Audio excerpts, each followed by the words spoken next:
একটু পিছু না ফোনটা তোমার ফোনটা ফ্রেমে আসছে আমার উপরে করবো না নিচে করবো? উপরে না দিকে হ্যাঁ ঠিক আছে হ্যাঁ হ্যাঁ একদম। নতুন সিনেমার মূলত এরাও মানুষ। তো এই ছবিটা একটু অন্যরকম, মানে ছবিটার নামটা একটু অন্যরকম, এরাও মানুষ। এটার মধ্যে মানে কি অন্যরকম ফিলিংস যদি একটু বলো, যেহেতু আমরা এরাও মানুষ বলতে একটু ভিন্ন স্বাদের মানুষদের কথা বলি, যেগুলো কিনা একটু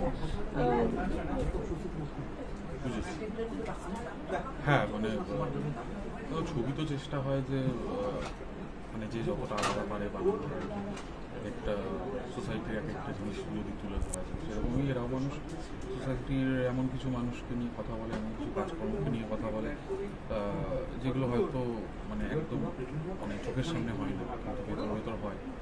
তো সেটা নিয়েই এরাও মানুষ ছবি। স্ক্রিপ্টটা খুবই ইন্টারেস্টিং লেগেছিলো, নিজের চরিত্রটাও খুবই ইন্টারেস্টিং লেগেছিলো।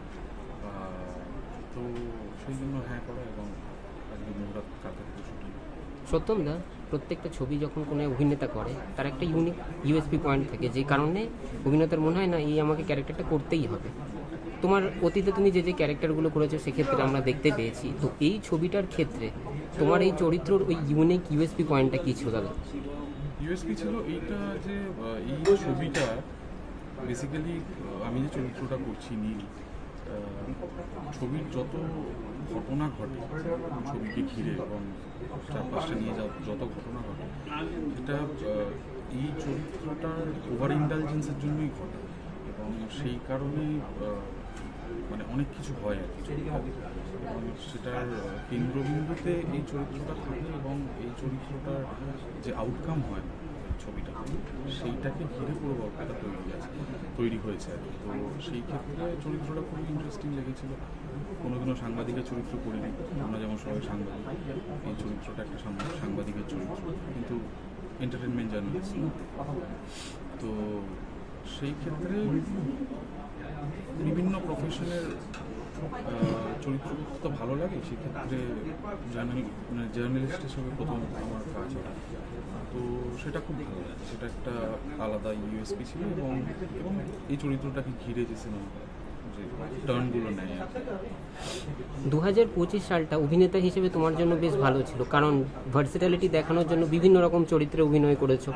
তো ওভারঅল তোমার উপলব্ধি কি, মানে বছরের শেষে এসে, এখনো পুরোপুরি শেষ নয় তাও বছরের শেষে ভালোই যে আমার মানে বছরের শেষ অবধি যে কাজ করতে পারছি, প্রতিটা মাসেই চেষ্টা করেছি কাজ করার এবং বিভিন্নভাবে মানুষের কাছে পৌঁছে যাওয়ার। তো ফাইনালি এরাও মানুষ যে সেই সুযোগটা করে দিয়েছে।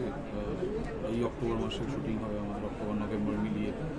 তারপর আশা করছি বছরের শুরুটাও ভালো, পরের বছরের শুরুটাও ভালো। আপাতত এই বছরের এটা মানে আমার জ্ঞানত অবস্থা এটা শেষ কাজ। শেষ কাজটা খুব ভালো করে করতে চাই। বাকি বছরটা যেমন মন দিয়ে অভিনয় করেছি, শেষ কাজটা খুব মন দিয়ে করতে চাই।